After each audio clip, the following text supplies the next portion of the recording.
The European Commission has proposed reversing a ban on all new combustion engine vehicles from 2035. The revised rules soften the target to a 90% reduction in auto emissions from 2021 levels.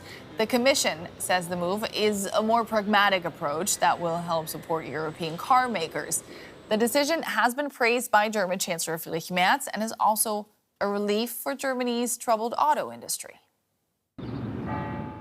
Welcome to Buhl, a quaint town in southern Germany, with a bakery, a pedestrian zone, a Gothic church, and plenty of charm.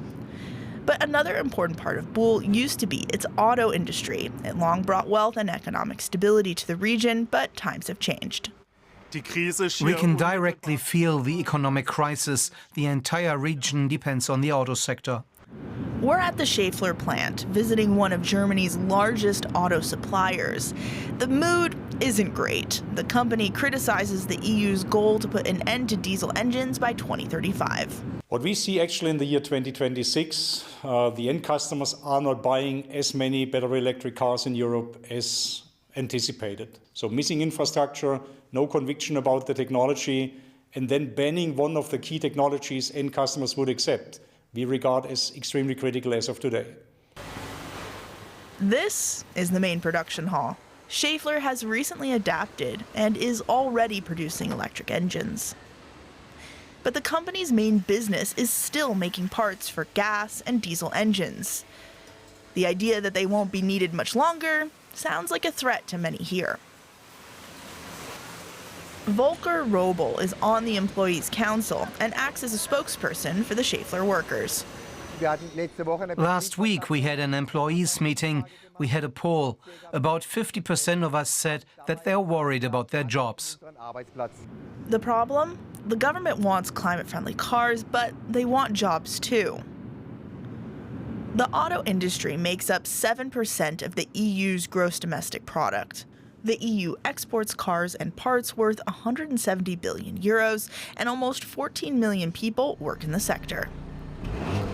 The industry worries about its future post-combustion engines, as that's a technology where European companies are leading worldwide. It's a point Matthias Zink has made in Brussels, too. He's not only on the board of Schaeffler in Germany, but he's also president of the interest group of European auto suppliers.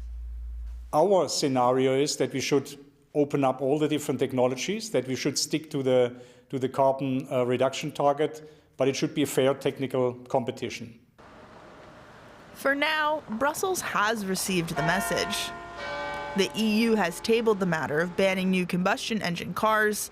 The mayor of Buhl is pleased. I don't think we have to drop our climate goals, but we need to develop our technologies and communicate that clearly.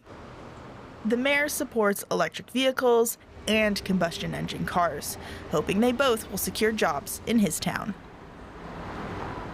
For a closer look at how the EU's U-turn on the combustion ban is going down in Germany, let's bring in DW political correspondent Simon Young. Simon, Germany is the EU's top car-producing nation. What have reactions been to the announcement here?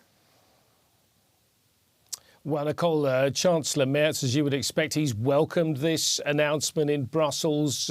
He, of course, was partly responsible for persuading the European Commission to change tack on this matter. He wrote to Brussels a few weeks ago, urging them to find an approach for the automotive industry that, as he put it, combined innovation friendliness with technological openness and was good for both industry and the climate. Well, that's a politician's way of saying give our car makers a bit more time to build vehicles that are both fossil fuel powered but also using new synthetic and biofuels and of course electric vehicles as well. So he's very positive.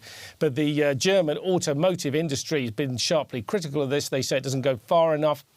They say it looks like openness, but in fact it's fraught with hurdles and may, in practice, be ineffective. On the other hand, you've got Volkswagen, which is Europe's biggest car maker, saying they think this is pragmatic and economically sensible and they can work with it. And then again, you've got environmental groups saying that, you know, this is a betrayal, really, that it goes in the wrong direction and it weakens Europe's car industry in the technological race with China. Why has the German car industry been struggling so much with the transition to electric vehicles? Well, I think there are many reasons, as you saw in that report. There is some criticism from the industry about environmental rules, but as the European Industry Commissioner said, you know, this is partly about addressing those difficulties, but the challenges are much bigger than that. There's sluggish demand among European consumers. Europe's economy is in the doldrums, and there have been problems with prices. You know, for electric vehicles, for instance, there have been subsidies, then they've been withdrawn. People are very price conscious.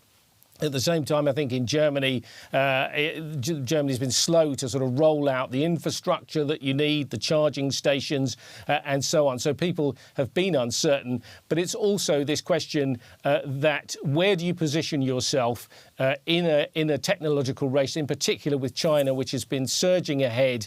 You know, it's not just about the big marques like BMW and Mercedes. It's like we saw in the report, these smaller components and parts manufacturers who need to find their role in a sort of electric car and more diversified fuel source car industry in the future.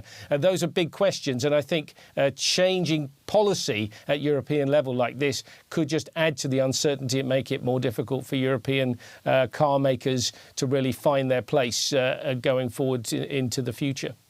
That was DW political correspondent Simon Young. Great to have you on the show again, Simon. Thanks.